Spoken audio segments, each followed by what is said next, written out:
pagi sobat dan smart semua, jumpa lagi dengan kami di pagi yang sangat cerah ini ya. Pagi ini kami ingin sedikit berbincang tentang dinamika dan perkembangan kekayaan intelektual yang ada di Indonesia saat-saat ini ya.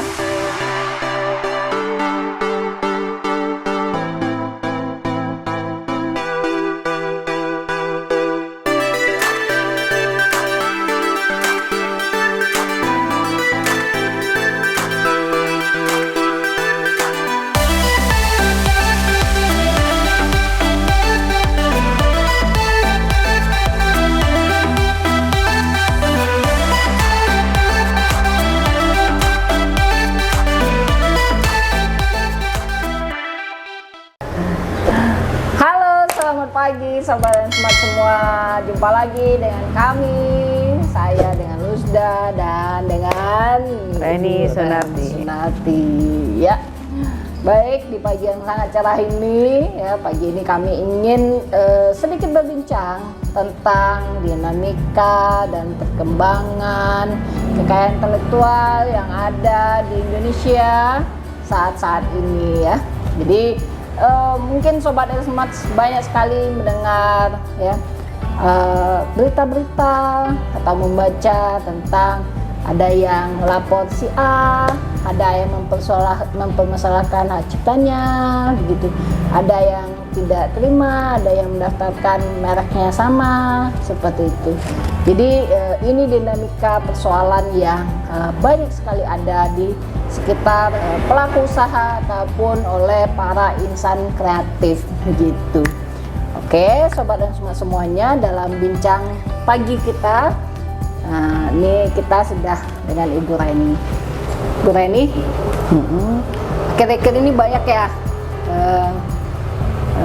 ada pemusik kayak gitu ya, pencipta lagu, ada juga grup band ya, ada juga penyanyi. Ini cukup tersohor ini. Nah, ini mungkin Bu Reni bisa jelaskan ya, bagaimana sih kepemilikan ya dari suatu kekayaan intelektual ya kan, dan hak apa saja yang dimiliki jika dia sudah memiliki kekayaan intelektualnya. Apakah itu merek, apakah itu cipta, boleh. Jadi biar sobat dan smart bisa tahu ya kan, kalau kita udah memiliki merek itu seperti apa sih, apa yang kita miliki. Silakan monggo Bu Reni. Baik ya, dalam kekayaan intelektual ya tentu kita harus tahu dulu nih apa sih ini kekayaan intelektual ya. Ini paling banyak disebut-sebut, oh itu kekayaan intelektual gitu. Apa sih sebenarnya kekayaan intelektual? Kekayaan intelektual itu adalah hasil olah pikir manusia yang menghasilkan suatu karya baik berupa produk atau proses yang dapat digunakan oleh manusia yang memiliki nilai moral dan nilai ekonomi. Nah, apa sih yang dilindungi di dalam kekayaan intelektual itu adalah ada dua hak ya, hak ekonomi dan hak moralnya begitu. Nah, yang dimohonkan atau yang diberikan kepemilikannya berupa apa? Berupa hak eksklusif namanya, baik itu dia kekayaan intelektualnya berupa merek ya, cipta, paten, desain industri, rahasia dagang, atau desain tata letak sirkuit terpadu ataupun indikasi geografis ya, itu adalah yang dimiliki adalah hak eksklusif. Dia masuk ke dalam aset intangible ya, aset yang tidak berwujud. Nah, jadi yang dimilikinya adalah hak eksklusif. Apa sih itu hak eksklusif? Hak untuk memperdagangkan sendiri atau menggunakan sendiri kekayaan intelektualnya, atau hak untuk melarang pihak lain yang menggunakan tanpa izin, atau hak mengizinkan orang lain untuk menggunakan kekayaan intelektualnya ya, apakah itu dalam bentuk lisensi begitu ya. Nah, itu adalah hak eksklusif dari sebuah kekayaan intelektual. Jadi ada dua nilai yang dilindungi di situ, yaitu nilai moral dan nilai ekonomis begitu. Nah, masing-masing jenis kekayaan intelektual tadi ya, baik merek, kemudian hak cipta, desain industri, desain tata letak sirkuit terpadu, rahasia dagang, indikasi geografis, ataupun desain tata letak sirkuit terpadu, itu memiliki perlindungan dan cara penegakan itu yang berbeda-beda karena diatur di dalam satu undang-undang yang berbeda-beda ya, seperti itu. Ya, jadi kalau misalnya ya ada tuh grup band, dia sudah punya mereknya, terus tiba-tiba mereknya itu kan sudah terdaftar, tiba-tiba ada lagi tuh yang daftar dengan merek yang sama. Nah, itu apa yang dia dapat lakukan terhadap merek dia yang sudah terlindungi itu terhadap pihak lain itu?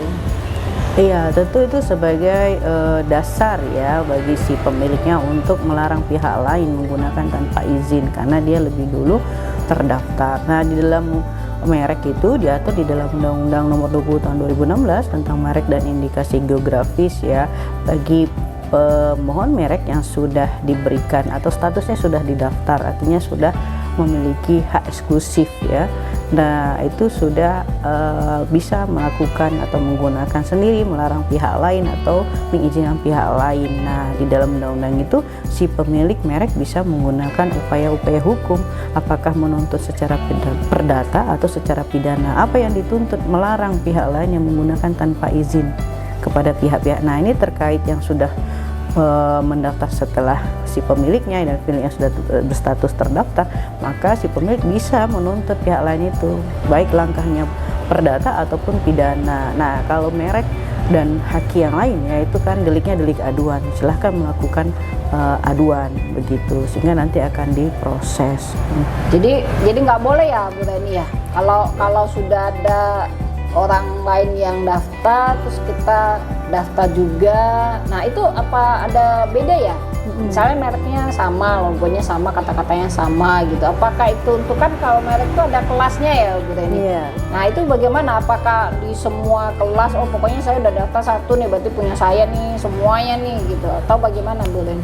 Iya, kalau terhadap merek ya itu kan prosesnya dimohonkan, prinsipnya adalah konstitutif, artinya siapa yang memohonkan itu yang akan diproses dan diberi, dan asasnya first to file, siapa yang mendaftarkan lebih dulu diproses dan itu akan diberi. Tentu yang diberi adalah nanti ada aturan-aturan hukumnya ya, jadi nanti akan diperiksa merek itu ya, apakah merek yang kita mohonkan itu memenuhi unsur merek yang tidak dapat didaftar di pasal 20 atau memenuhi unsur merek yang ditolak di pasal 21. Jadi tidak semua merek yang kita daftar itu pasti diterima gitu ya, dan tidak bisa seketika juga gitu. Nah, kaitan tadi dengan kelas-kelas, memang benar bahwa ketika kita ingin mendaftarkan suatu merek harus ditentukan dulu jenis barang atau jasanya. Nah, ini kaitannya nanti dengan sistem klasifikasi mereknya, kelas barang atau jasa. Nah, ketika kita daftar hanya satu kelas saja, apakah itu memenuhi semua? Tidak, begitu ya. Perlindungan hanya diberikan terhadap merek dan jenis barang atau jasa yang dimohonkan saja.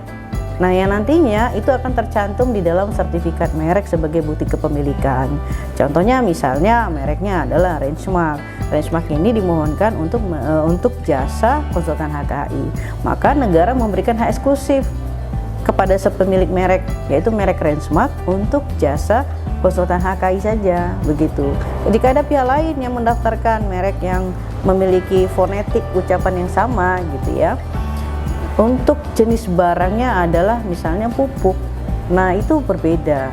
Di dalam pasal 21 huruf A terhadap merek yang didaftarkan memiliki persamaan pada pokoknya ya, untuk barang atau jasa sejenis dengan pihak lain itu akan ditolak. Jadi merek yang memiliki persamaan dan barang atau jasanya sejenis. Nah, jadi gitu ya. Jadi sobat Rangemark yang kalau kita mau nuntut nanti ya hanya boleh yang sejenis saja ya, dalam artian sama jenis barangnya atau jasanya ya. Jadi kalau beda nggak boleh itu. Ya begitu ya Bu Reni. Jadi kalau misalnya pemilik ciptaan dia mau kerja sama orang yang menggunakan ciptaannya, bagaimana Bu Reni? Bisa atau enggak? Bisa, ya boleh. Diperbolehkan sekali itu. Jadi itu kan hak prerogatif dari si pemilik ya. Jadi boleh Si dia penciptanya gitu ya. pencipta atau pemegang hak ciptanya, dia boleh melarang, boleh juga dia mengajukan kerjasama, Mengizinkan begitu. Ya, gitu ya. kerjasamanya dalam bentuk mengizinkan. Nah, izinkan ini kan tentu nanti ada royalti ya, hak ekonominya begitu. Nah, silahkan disepakati gitu. Dari segi kerjasama ini sebenarnya kan juga bisa menguntungkan para pihak begitu ya. Lebih baik ngelakuin kerjasama lah daripada melakukan upaya perdata, pidana, itu kan ribet ya. Ya kan sobat kreatif. ya kan. Kalau mau kerjasama itu, ya nanti kan dapat apa ciptaannya digunakan, habis itu dapat royalti gitu kan. Ya, Nah, dapat tergantung berapa royalti. besaran nilainya nih, ya kan. Nah, itu ada nggak sih aturannya Bu Reni nilai-nilainya itu?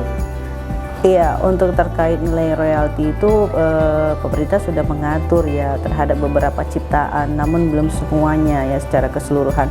Namun sudah ada beberapa ciptaan yang diatur oleh pemerintah, begitu berapa persenannya seperti itu. Nah itu ada lembaganya juga ya, Ya. lembaga LMKN ya namanya ya, Lembaga Manajemen Kolektif Nasional ya. Nah itu sudah diatur. Ya. Jadi kalau untuk merek sendiri bisa juga kerjasama kan, Bu Reni? Bisa kerjasama, bisa sekali, karena kan hak eksklusif itu melarang menggunakan sendiri atau mengizinkan orang lain. Nah, mengizinkan orang lain ini kan bisa kerjasama jatuhnya ini. Nah tentu nanti tinggal disepakati berapa royaltinya, berapa lama. Tentu kerjasama tidak boleh melebihi dari jangka waktu perlindungan ya. Kalau merek kan ada jangka waktu perlindungannya 10 tahun. Nah kalau mau kerjasama ya nggak bisa 11 tahun kan gitu kan, harus selama masa perlindungan. Nah namun merek kan bisa diperpanjang. Silakan nanti kalau perjanjian kerjasamanya udah mau berakhir bisa diperpanjang sesuai dengan perlindungannya begitu.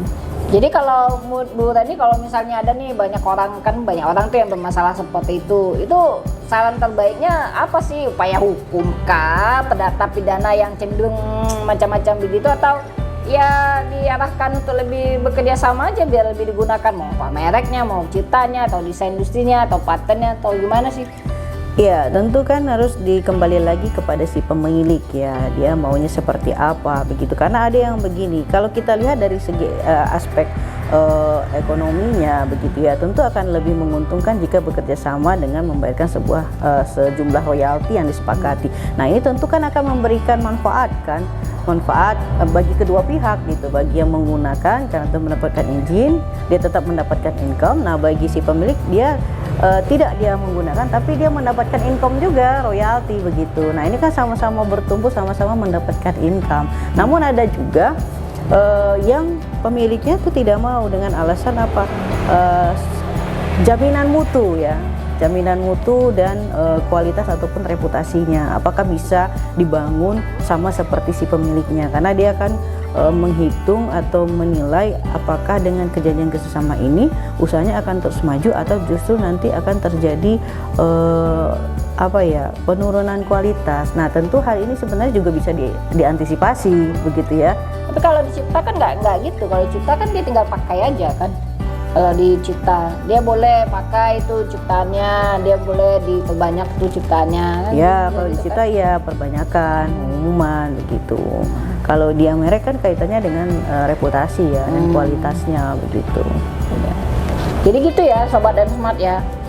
Jadi pelaku usaha itu kan mikir kita tuh sederhana ya, dapatin income dah, pendapatan, jaga reputasi dah sebaik-baiknya, begitu kan. Nah ini cenderung pelaku usaha tuh nggak terlalu sering tuh mikirin, oh pokoknya saya mau gugat dah, saya mau bikin laporan polisi dah gitu ya kan. Karena habis uang kan, habis keluar energi lah, habis tenaga, macam-macam lah itu kan. Jadi kalau punya misalnya ciptaannya digunakan atau mereknya dipakai, coba dilakukan aja dulu pendekatan. Boleh kamu gunakan, tapi ya gitu, minta izin dulu, nanti kita bisa berunding seperti itu. Atau ciptaan juga seperti itu gitu. Nah tapi jangan ngerampok, kita nggak boleh ya, ngambil punya orang itu nggak boleh ya kan. Karena orang udah susah itu bikinnya, mau dia mereknya, mau dia ciptanya, mau dia desain industrinya, mau dia patennya, itu pasti udah sangat susah bikinnya itu, dan melahirkan itu kan bukan gampang gitu. Jadi minta izin jauh lebih baik ya kan, bekerja sama jauh lebih baik demi kelangsungan usaha yang lebih baik. Jadi begitu ya Bu Reni ya. Iya, betul. Oke Sobat dan Smart semuanya, itu perbincangan kita di pagi ini. Sampai jumpa di video selanjutnya. Selamat pagi.